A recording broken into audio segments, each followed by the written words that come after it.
Good morning, everyone. I see some folks are starting to log in, so welcome. It's just now 10 o'clock my time, 10 o'clock Central. So we'll give a few seconds here and see if we can get some more people to log in. But welcome. It's so good to see all the folks on the call this morning. My name is Julie Bates, and I'm with the International Elephant Foundation, for those of you who don't know me. We also have on the call Sarah Conley, who's our conservation coordinator, who we'll talk a little bit more about in just a moment. But before I turn it over to Sarah, I'll go through a couple housekeeping notes. As we go through the presentation, we ask that everybody keep their cameras off and their sound on mute.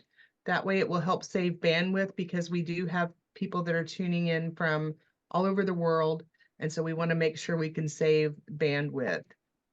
Also, as our presenters go through their presentation, if you have questions, if you go ahead and put those in the chat, we will get to the questions as soon as we can.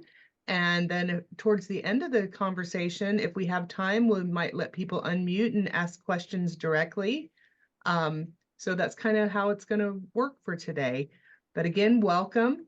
And at this point, I'm going to turn it over to Sarah Conley, our conservation coordinator, and she's going to tell you a little bit about our presenters. Hi, everyone. Thank you so much for joining us. Wherever you are, good morning, good evening, good afternoon. We are very lucky to have two distinguished men with us today from the Northern Rangelands Trust in Kenya. The NRT member community conservancies host the second highest elephant population in Kenya, with 60% of Kenya's wildlife found outside of protected areas in community lands. Our guests are NRT's Chief of Conservation and Development, Ian Craig, and Wildlife Protection Manager, Samuel Lekimaroro. Ian was raised in Kenya and converted his family's 62,000-acre cattle ranch into a rhino sanctuary, which thrived and eventually became the Lewa Wildlife Conservancy. This conservancy model has inspired others, leading him to becoming a founding member of NRT in 2004. Samuel has worked in conservation for over 22 years, including anti-poaching operations and wildlife protection with the Kenya Wildlife Service, and now is Wildlife Protections Manager for NRT, supervising a 43-member NRT mobile anti-poaching unit teams spread across 10 counties, among many other things. So IEF is very proud to have supported the work of NRT over the many years, and we are honored to have these two men back to tell you all about their work, how it relates to elephant conservation, and really just share some excellent successes and approaches to conservation. So welcome, Ian, welcome, Samuel. Thank you so much for being here. Thank you. So I will share your slides, and then you guys can take it away. And then afterward, everyone can ask questions in the chat or ask questions during the chat, and then we will take it from there.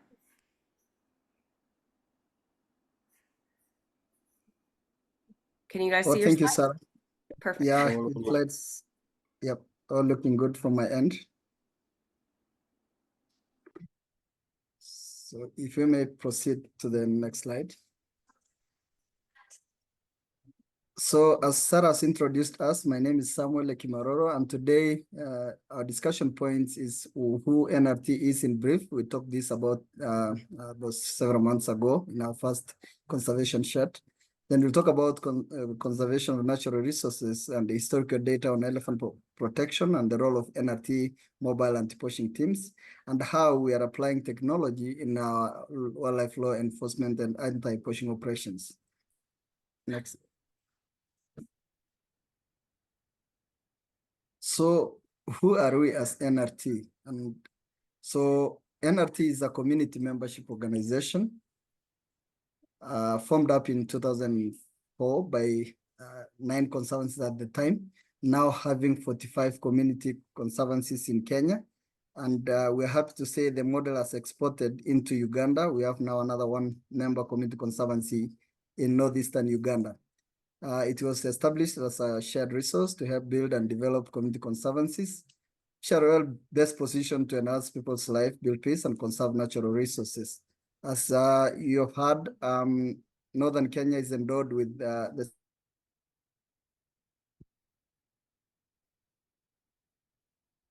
second roaming into conservancies that transform lives, promote peace, and conserve natural resources. For the new audience, we had already covered this in our first conservation chat 4 months ago.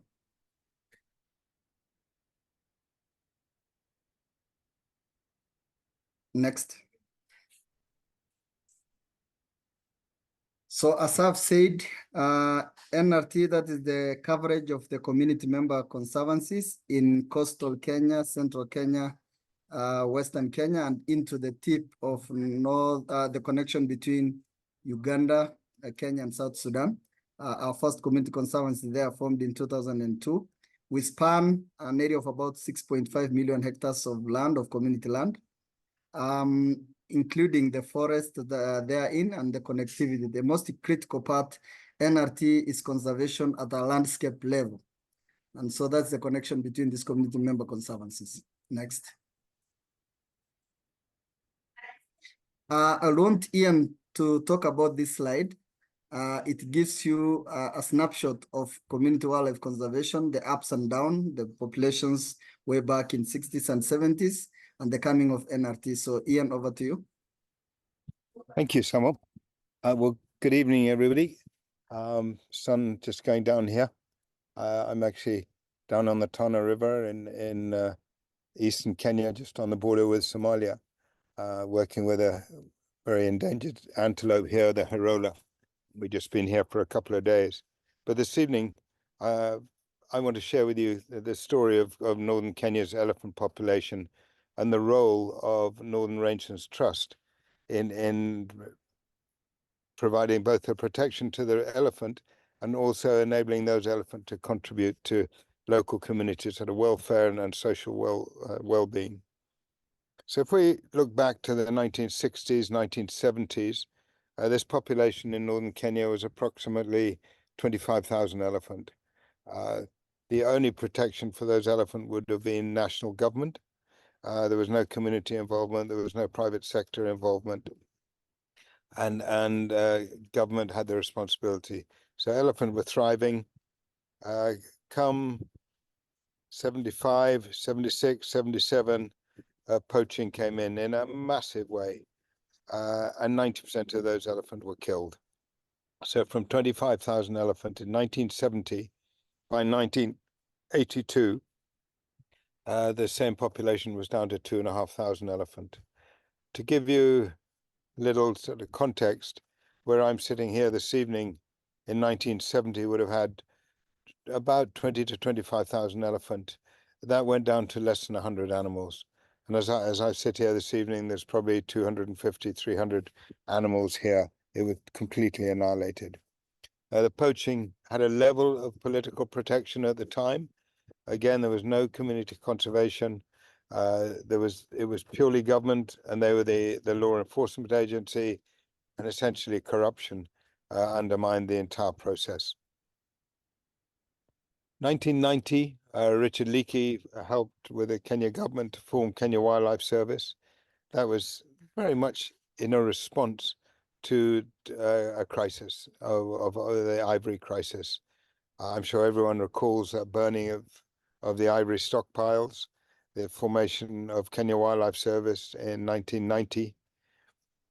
And it was a whole new chapter of protection of elephant in Kenya with a massive positive effect. Richard succeeded by motivating rangers, building a ranger force, a law enforcement agency that was really effective on the ground. It had high levels of political support, had very strong levels of international funding behind it, development funding at a very senior level, had strong local support, but it had no community involvement. Richard was not focused on community, he was focused on strong government, and it was very effective. Come 2004, with the impact of KWS and the pressure on poaching on the ground, that same population of elephant in northern Kenya had risen to 5,400. Now, I'd been working with a lot of local communities, and we suddenly realized that there was a sector here that was being forgotten. Communities lived with elephant, they knew who the poachers were, they knew what was going on, they knew when the elephant were being killed, where the ivory was going, and yet they were purely a source of information for government. They weren't beneficiaries of elephant, they didn't have a role in the protection of them. And so, together with a small group of friends, we came together and thought, what if we brought communities into the forefront here? And we invested into communities for them to be a sector of conservation in Kenya. And we formed the Northern Rangelands Trust in 2004. Now, the objective of that was to establish an organization that was professionally run to the highest possible standards of expectations, both nationally but also internationally to donors, that would empower communities to have access to funding for conservation. Now, we just never realized what was behind the door that we opened when we turned that key. Communities were enthusiastic, the international funding agencies were enthusiastic, and the combination of the two has led us to where we are today. And as I speak this evening, we're over 8,000 elephant in this population. We've just been through a bad drought that's knocked it a little bit, but equally we've just been through wonderful rains and they're recovering fast. The NRT now covers over 10% of Kenya. It covers, I think Samuel's going to share some slides in a minute, all the main, well, 3 of the 5 main elephant populations in Kenya. And the community are not just a force for good in terms of protecting elephant. These elephant are contributing to social welfare, to employment opportunity, for tourism. They're part of a carbon process generating a lot of revenue from soil sequestering carbon. And this is all thanks to elephant. Samuel, let me hand it back to you from there.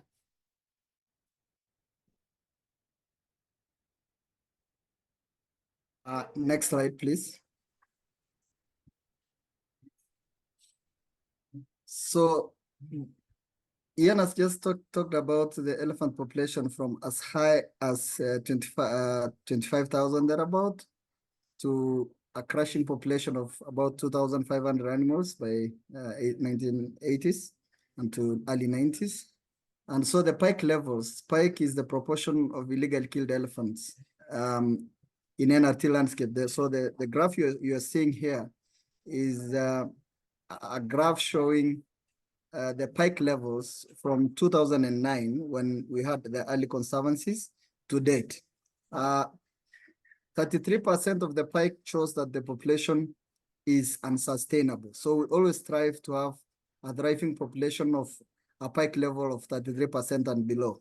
So when you see the graph between the years 2010, 2011, and 2012 to 2013, that was the highest levels of poaching, and the pikes were way beyond the acceptable limits according to CITES.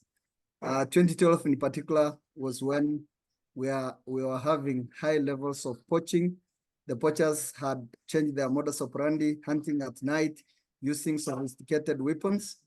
Northern Kenya is kind of a lot of illegal firearms, but through the community conservation efforts, the government, the ban on illegal ivory trade, steadily showed that the wildlife are now reaching sustainable levels at a pike level of 20% in 2022. It should be less in 2023 because now we have good rains, the drought has just gone, and pike is about illegal killing due to conflict and also illegal killing due to poaching. So you can see that we are in a very stable population now, which is really thriving. Thank you. Next slide. These are the trends in the NRT member conservancies in terms of elephant deaths. The red is the poaching in the graph on your left. The green is unknown, and the No, green is natural and gray is unknown. Those ones that we cannot really ascertain. The yellow is human-wildlife conflict deaths. So you see the red is steadily going to zero levels, but we are having a high problem on natural deaths due to drought in the last 2 years. And they are known because we could really not ascertain that. But the yellow, human-wildlife conflict, is going up. So on the right is the graph on poaching, which is red versus the yellow. So we are steadily having, so for the last 5 years, we have recorded almost 1 or 2 elephant deaths due to poaching, trophy poaching. But the yellow is going up. That's a national thing that we're really now discussing as NRT, as stakeholders. It's reached national levels to discuss. It's almost becoming a crisis. And it is as a result of the shrinking wildlife space, human population growth, and factors like that. But we are happy, at least with the communities as our first line of defense and working with government, the poaching has really gone down.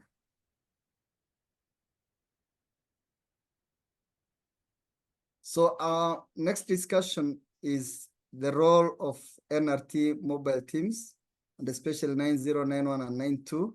And I'm proud to say that for the last couple of years, about almost 10 years now, we have been having a friend with IEF supporting these anti-poaching teams. So what are these teams? It's a 12-man team with a cook and a driver. They don't have an headquarter. These are young men who have gone through trainings, both in government and internal trainings. They spend their nights and time where the elephants are, directed by our communities in terms of information sharing. They are multi-ethnic in nature. All have been granted national police legal status to carry firearms. Northern Kenya is really in a terrible place in terms of illegal firearms. And the poachers themselves carry sophisticated weapons. And that's why these teams have been granted that status to protect themselves and to protect the elephants against the poachers. So in particular, I'll be talking about 9092 in this context. But we have 8 of such teams, all distributed geographically and according to elephant populations. Those working in Isiolo Central and Serra is 919092. Then we have 93 where Ian is positioned now, plus 97 protecting the Hirora. Hirora is they're almost extinct. There are only about 400 left in the world and only endemic to coastal Kenya in Garissa. Then we have 94 protecting about 180 elephants to 200 now in Marsabit in north of Kenya. 96 is a critical team formed in 2020 covering Western Kenya. And there's a possible connectivity between the 600 elephants around that space in West Pokot, connecting into the Uganda population. Last year, February, we collared 7 elephants on the Kenyan side and another 20 elephants in Kidepo Valley landscape. And the trends are showing cross-border possibility of connection of those populations. So these teams spend their time where the elephants are 24/7, 365 days in a year. You can only alternate to give each of the rangers 5 days on off duty. You see at the bottom there is them in a night patrol with their car. Their car is their house. So those are the roles of those teams. Next, please. What is the daily routine of a ranger? You know, when you see these numbers of poaching going down, somebody has been working tirelessly on the ground. He wakes up 5 in the morning, train for 1 hour on physical training, morning briefs and patrol after having breakfast, and then head out for patrol. When he heads out, it's not an assurance that he has to come home safe to his family, but with the training skills that we give them, the level of equipment that you have, and the protection and legal status given by the government, with strong legal legislation on them enforcing the law, is the daily life of a ranger.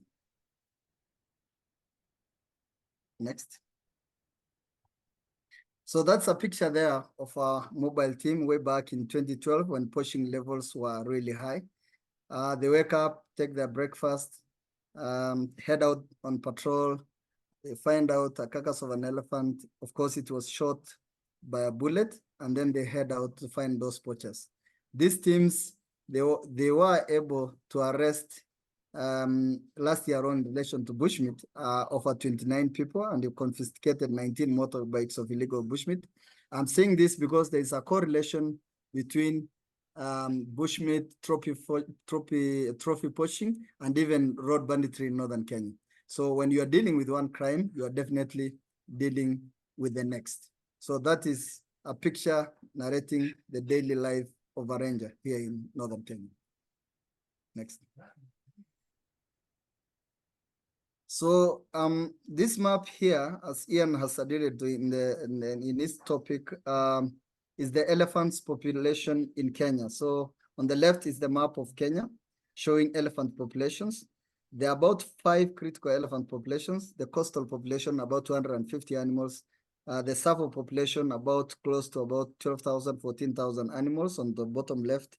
And then the Mara elephants in that ecosystem. Then we have the western elephants that connect between Kenya and Uganda. Now we have applied technology also to color those elephants, see their concentration. And then on the right is our mobile teams spending their times with the elephants, and we use InReach Explorer devices to track their movements. So when you see, we feel that elephants always find to get themselves where they feel safe. And so our teams are also spending their concentration and patrols where these elephants are concentrated. NRT has footprints from Lamu in coastal Kenya to central Kenya and to western Kenya. And so you can clearly feel that these elephants are not just increasing in numbers by themselves. There is some safety and security assured by all stakeholders, including our NRT mobile teams.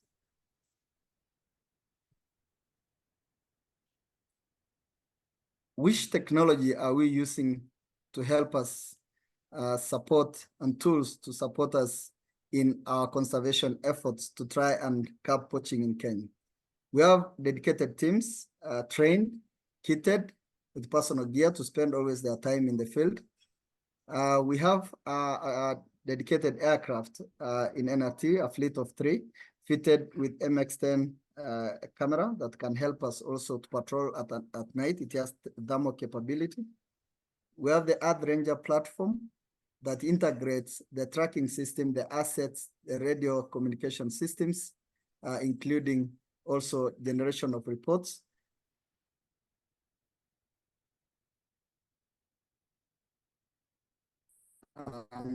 So I think about 180 sites, 4 trained drone pilots. The pilots have been legally trained by the companies that are allowed to do so in Kenya. The drones have thermal capability, and I'll give a story later in my slides of how these drones have cut our reaction time in case of poaching from 1 hour, 2 hours to about 25 minutes in an incident that happened 2 days ago. The GPS InReach Explorers are used to mark up locations and track the teams, help them in distress. They can send in signals, and you can also be able to generate the patrol efforts of the rangers the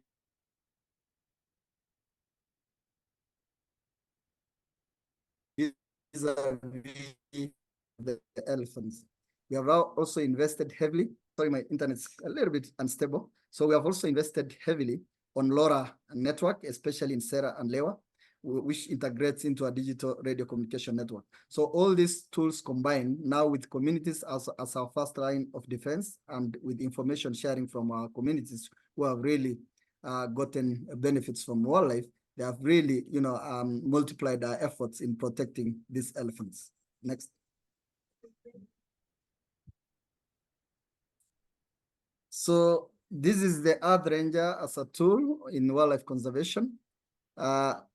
Clearly on the map, you can see the colored elephants, the small icons of elephants, while the green line shows the patrol coverage of one of our mobile teams. So they always tend to go where the elephants are. And whenever we see a distress from the elephants, from us, a collar that has stopped working, or immobile signal from the elephants, then our teams are always there in the ground. So from where I sit in my office, I can be able to visualize the elephants where they are vis-a-vis the patrol teams, and the nearest team to a distress that comes out of the field is the one that can attend to that distress call. Next. So the story here is on 14th of May, one of our rangers, two teams on patrol, had a gunshot in Serra. Serra is 60 miles from Lewa. And we knew that there was a poaching incident that was around 10 p.m. in the night. So we sent out the patrol team. It took them 25 minutes to establish the position of the rhino. And luckily, we found the animal is safe. Later on, we investigated and we found out that the gunshot came out of herders outside the sanctuary. So this is just an example of the alertness and reaction time of these rangers to cover and protect both the rhinos and elephants in northern Kenya. Next, please. The critical role that the conservancies are now doing, and I did talk in my previous slide, is the connection of populations. And this is the next step that NRT is trying to do. And rather than just conserving for numbers, we are also trying to establish and connect populations. In Marsabit, for example, there is a population of about 160 elephants, 180 thereabout, and it's just an island of elephant, weakening the gene pool. And out of a tracking collar, we saw one female elephant with a herd of 9 moving from central population in Samburu Isiolo to Marsabit and back. So she did that exploration. The name is Koya. Secondly, now in West Pokot versus Uganda. So the dark line is the line, boundary line between Kenya and Uganda. We collared 7 elephants in Western Kenya, and we collared 20 in Kidepo Valley landscape. We are seeing the potential and possibility of connecting these two populations. So our next horizon is to try and see the possible connectivity of this population with cross-border conservation. Next, please. Yeah, I think that is the end of our presentation.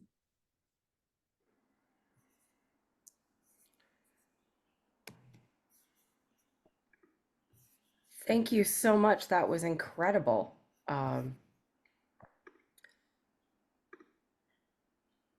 I know that, I mean, let's just all pause for a minute and talk about how we saw actual drone footage from 3 days ago. I mean, that's incredible, guys. The work that NRT is doing is really,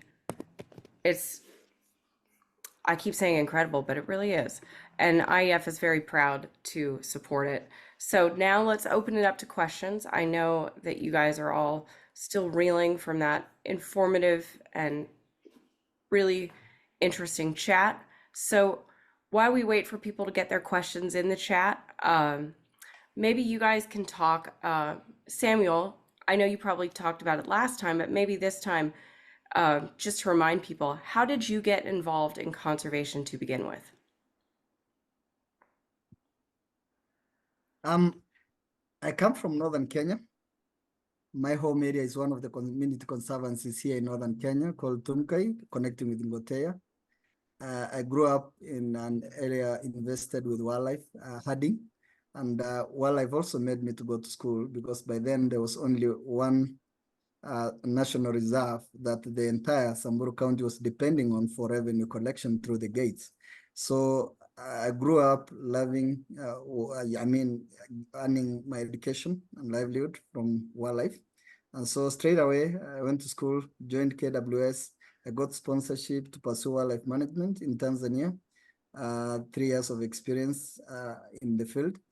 Joined Kenya Wildlife Service, then came back, worked as a patrol field ranger for 5 years. Then the NRT Conservancy Rangers were coming to training school in the Law Enforcement Academy, which I was partly one of their trainers. And it motivated me to come back and work as a community conservation manager in Northern Kenya. So I had 15 years working with the government and now 8 years working with our communities, which I speak the same language with, the native language.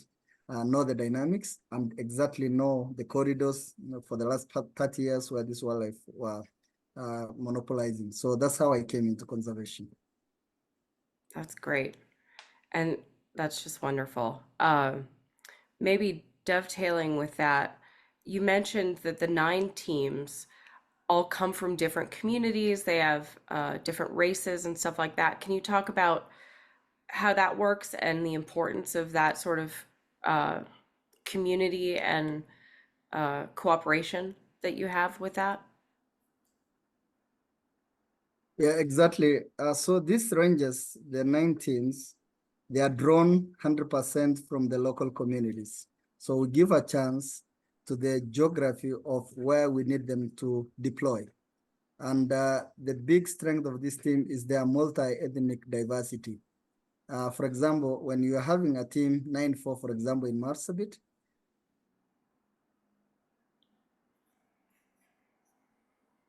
Oh, I think we lost you. Ethnic groups there. So I think you lost me a little bit. You're back. Unstable internet.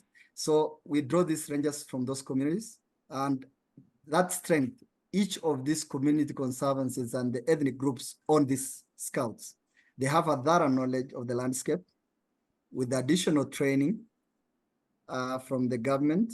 Then they are really effective to acquire information from this, both from the local communities and sharing with other actors in the scape. So that is the core strength of these teams. Now with added training, adequate resourcing, high mobility, then they are really effective and a force to reckon with in terms of reacting to anti-poaching efforts. Excellent, thank you. Ian, I see that we are seeing the gorgeous Kenyan sunset.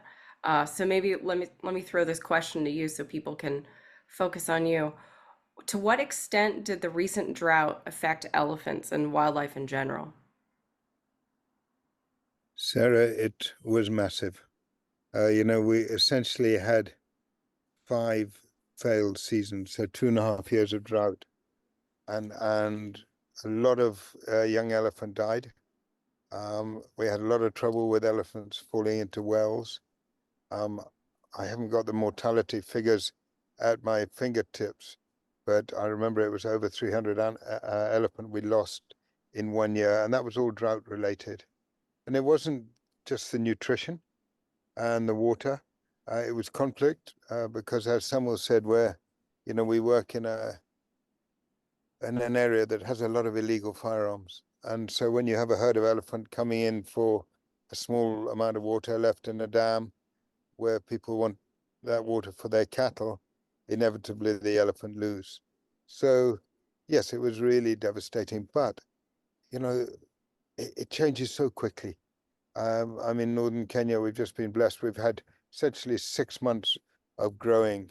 All the streams are still running, the water holes are still full, and so everything is bouncing back. So yeah, there's good and bads, and that's nature, isn't it? Yeah, that really is.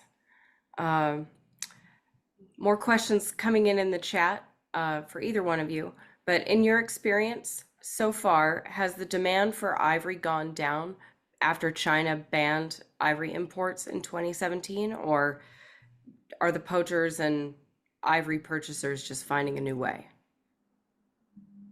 Well, let me take that one because I'm just back last week from a 10-year celebration of the Elephant Protection Initiative, which is 24 African countries that have come together through the EPI.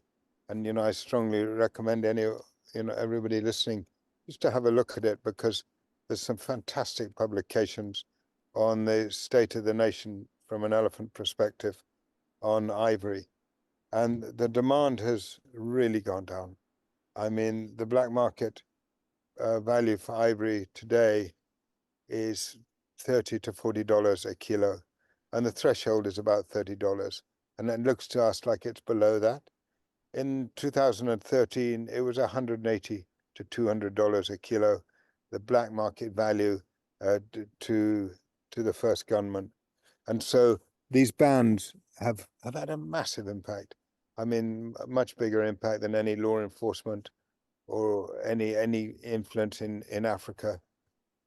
the solution to that ivory crisis lay in the developed world, in the corridors of power of the developed world, not in Africa. That's wonderful to hear.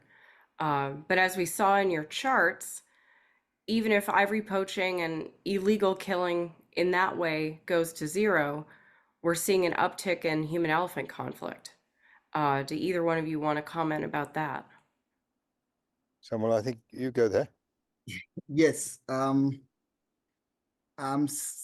forcing a situation where the conflict will go down in terms of elephant killings due to conflict. One of the reasons is the government has really come in strongly to disarm the communities in northern Kenya. And so it will be, I foresee a situation where conflict killing of elephants will slightly go down. Number two, I foresee a situation where the national government will be putting more efforts on how to address this conflict. A case in hand where NRT has played a big role is the construction of an elephant fence, a two-strand fence in Naibunga Community Conservancy, which is a 36-kilometer long fence. It allows the members of the community to move in and out of the conservancy, but keeps off elephants from the community settlement areas and just preserving the corridors to allow them to move freely. So I was speaking with one of the elders, the former Speaker of the National Assembly, and he said of the 2 years, that is the best thing that has happened to that community. So yes, it's going up now, but I'll see the trend stabilizing when adequate measures are put in place and with the disarmament of the people of Northern Kenya. Yeah, that's great. So working with the community, I mean, that's the key, isn't it? So we're having people in the comments ask, how easy or difficult is it to attract local community persons to join your team who are doing such challenging work? And I guess if you're working with the community like you just talked about, does that make it easier to recruit new people? Yeah, we get applications every day of people wanting to join our teams. And so, yes, I said 100% we draw a workforce from the local communities. And yes, just as simple as that. That's great, because then you're building a whole community consensus for conservation. You're cultivating that environment. That's wonderful. Uh, so IEF's had other projects on conservation chats talking about conservation dogs. So people are asking if you use any sniffer dogs as part of your patrol or tracking operations. We use tracker dogs. We don't use sniffer dogs. So we have a dedicated canine unit. And the dogs are based out of Serra. Serra is kind of a small administrative base, a local community conservancy that put in 10 rhinos in 2015 May, and the population is the highest grown in the country, now totaling to 21 black rhinos. And because of that effort, the government put in another 4 white rhinos this year in February, so a total of 25. So we have used that sanctuary as a well-governed conservancy, as a one of the best managed and with strong governance, and that's the administrative base for our 92, 90, and 91 teams. So we have a dedicated canine unit with a car and 5 members, 4 dog handlers, a team commander, and a driver. And they have really helped not just in tracking poachers, they have helped in rescue operations. I think 1 month ago, we deployed them to try and locate a lost child north of Kenya. And in 3 days with rains, the dogs were able to recover the child. So it's not just, it's also supporting local communities in case of theft. So it's an asset that belongs to the communities, not just NRT. So those are the assets in terms of dogs. And the dog breed is a mixture of Doberman, 75%, and Bloodhound. We have tested, they have been tested in South Africa. They are very resilient in terms of heat. So yes. That's incredible. And what a testament to the work of your team and to the commitment to helping communities. What a great thing that is. It looks like we have people attending from Kenya. So you guys are speaking to us from Kenya, and you got some locals who are asking questions. Is there any way for us local Kenyans to be of help to NRT? We do enjoy traveling to these areas for leisure camping, so we'd be happy to help wherever we can. Ian, can you take that? The answer is yes. We're really putting, or the communities are putting a lot of effort into domestic tourism. And as soon as one visits these community lodges focused on domestic tourism, you can recognize and resonate with this movement because it is fast becoming a movement. Sort of my fellow Kenyans, the newest product on the market is Nasulu Lodge, which will open at the beginning of August. It's going to be affordable. It's on the edge of Samburu Park, and it's run by four different ethnic communities. And so it's really going to be our next stage flagship for domestic tourism. And once one meets the community, meets the board, understands the conservancy structure, then depending on one's background and interest, that's the forum to be able to support.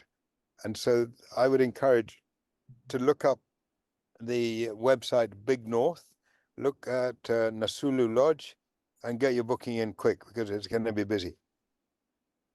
In addition to that, just not out of tourism, then there's also direct donations to conservancies of choice. I would welcome any support, for example, the Turuko Conservancy. Turuko is in Baringo, formed up between two ethnic communities that have been rivals for the entire of their life, James and Pokot. So this conservancy has become a pillar and example of peace to connect these two community conservancies. They took in 10 giraffes in 2012, a Rothschild giraffe, and those giraffes have become a symbol of peace. That population has grown into 16 giraffes as of now, and we are getting additional giraffes and increase the diversity in terms of common zebra and impalas. It's a big gesture that the community is doing, and that's the highest diversity of population of giraffes, common zebras, impalas, waterbacks in that space. So you can go visit, or you can also donate in that case in a conservancy of your choice as Kenyans. That's great. Those are all wonderful ways that locals can help. So you mentioned rhino poaching, and I know that Ian, you started with a rhino sanctuary. So people are asking, I understand that rhino populations have been decimated all over Africa due to poaching. Is rhino horn poaching still rampant in Kenya? So Kenya has, Samuel, you go, and then I'll top up behind you. Yeah, so if I just give a context of rhino populations in Kenya, by the 1980s to early 90s, the population has gone down to 200 animals. That population has steadily grown up to 2,000 animals now. Poaching, yes, the threat is still there, but there's multifacets of factors that have brought it down. One, of course, is strength in law enforcement.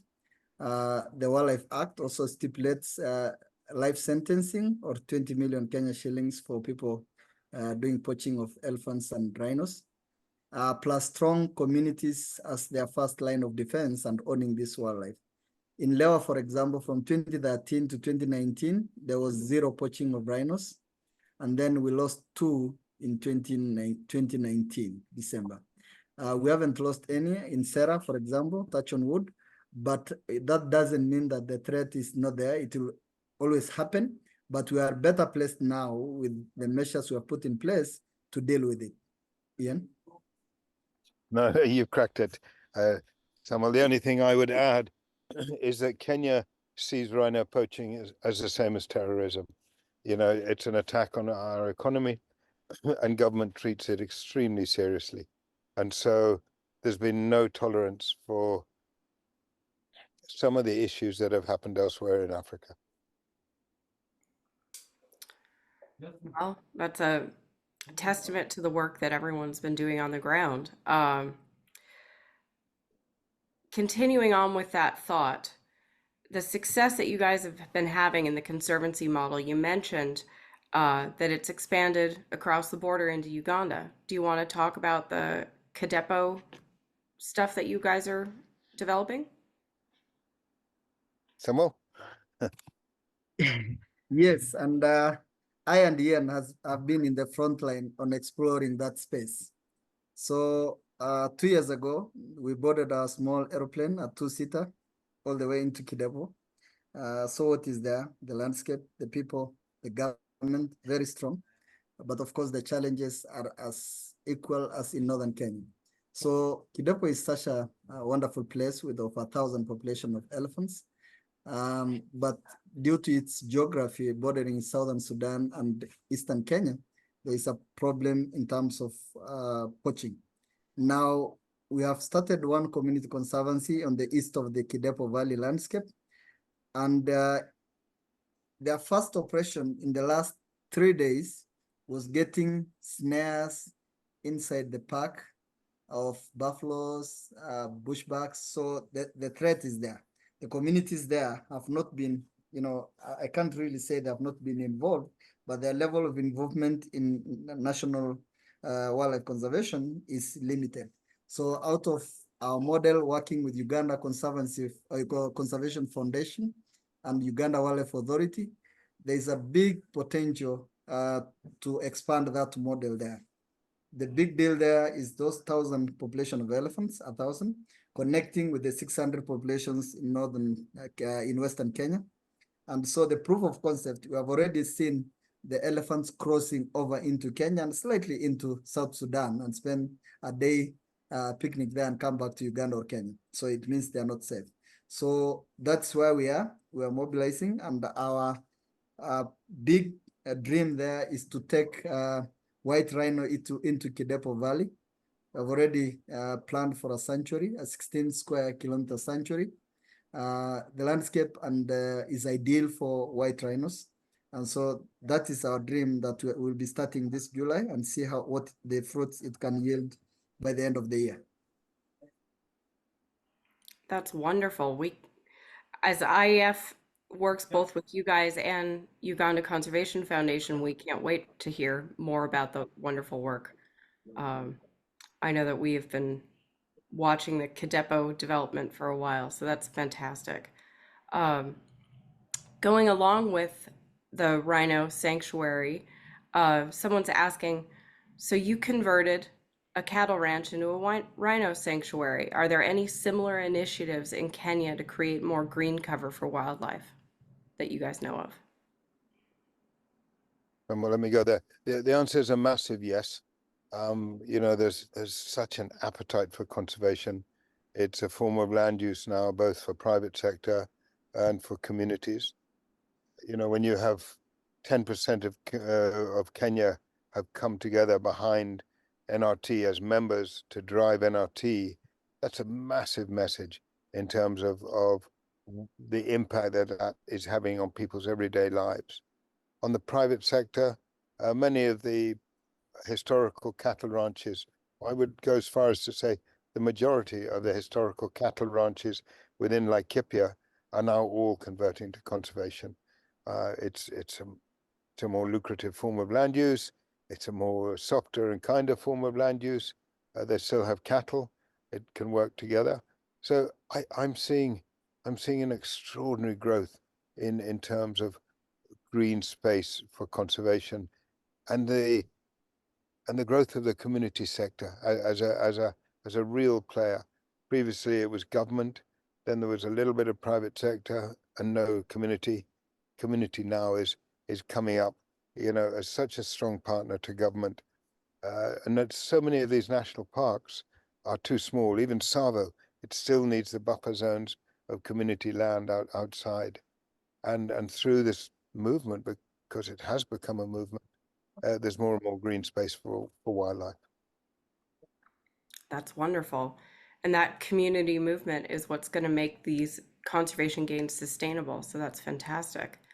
They're asking about, does NRT employ women similar to the Akashinga force in Zimbabwe? Yes, the answer is yes, a big yes. In our over 900 ranges, a third of them are women. We have women conservancy wardens. For example, the deputy warden of Westgate Community Conservancy is a lady called Monica. Naibunga Community Conservancy, the deputy conservancy warden is a lady called Stamen, Joyce Naiputari. So yes, we have, and majority of them also work to support the field teams in the night at our Joint Operations and Communication Center. That's wonderful. And then maybe you guys want to talk about the beadwork or alternative livelihood things that you guys have going that also benefit women and communities. So Yeah, will you go on the and I'll go on the vocational training. Okay. Yeah, so let me go on the beadworks. So there are 9 community conservancies where women are doing beadwork to improve their livelihoods. So what happens, there is a sister organization called the Northern Rangelands Trust, Trading, NRTT, and it's a company that works independently of NRT to improve livelihoods. So they identify women, train them, then they select a women leader called a star bidder. They give them the materials, they do their beadwork stuff, they check on the qualities and link them to the international markets. So 100% of the materials that they use for the beadworks is provided for. And then they'll be paid for labor. And out of that labor, once they get their money, these women also donate a small percent of their earnings to support their community conservancy in terms of operations. So in 1 year, I remember they gave out about 6 million to the conservancies to support in operationals funds for the conservancy. There are big stories there in the field of women who have educated their kids and opened up shops and built up permanent houses because of the revenue they generate from beadworks. Wonderful. Ian, did you have something to comment on that? I did. We've got Yeah. a vocational training program, which is having an extraordinary impact of training young people through a government-approved course in their home villages. So we bring the teachers, the tutors from a recognized institution to a village where they will train people on maintenance of motorbikes or installation of solar systems and maintenance. It's a 3-month course. A lot of drapery, of sewing, mending outboard engines. So anything that is relevant and a skill that is relevant to people's everyday lives in their villages. And then we have a loan scheme where they're provided with the tools, a sewing machine or all the equipment for maintaining outboard engines, and a small loan to set up a business. This is having the most fantastic impact because it's changing the narrative of conservation. We're not saving elephants or saving rhino. We are saving them. But guess what? These rhino are contributing to a better life for me and my family. They're giving me a new window to grow. And so we managed to really change the story of conservation through this more integrated engagement of economics, training, healthcare, water, job employment, carbon. It's that combination that gives us the confidence that NRT conservancies really have a future. Well, that is an excellent way for us to round out our talk because that is truly the approach that I know that IEF believes in, the high tide lifts all boats. If we help the communities, we're helping wildlife and we can have that symbiotic relationship together. I think I speak for everyone here that this was excellent. We all really appreciate your time and all your incredible insights. Thank you so much. Julie, I know you had a couple things to say. Yes, I just want to thank everybody so much for coming on here today. Ian and Samuel, amazing the work that you're doing. It's so great to hear from you firsthand, and we're just glad to see everybody. And I would like if everybody would want to just turn off on their cameras right now, and let's give these two gentlemen a big round of applause and a thank you for coming on with us today. It was just incredible. And Ian, it looks like the sun is actually setting and you're starting to fade a little bit on us, but it was just so beautiful watching that sunset as we were going through the presentation today. Again, thank you everybody for coming on. If you want to support NRT's work, I put the link in the chat. I know most of you on here are already donors, so thank you for everything that you do for IEF. And we hope to see you on our next presentation. So.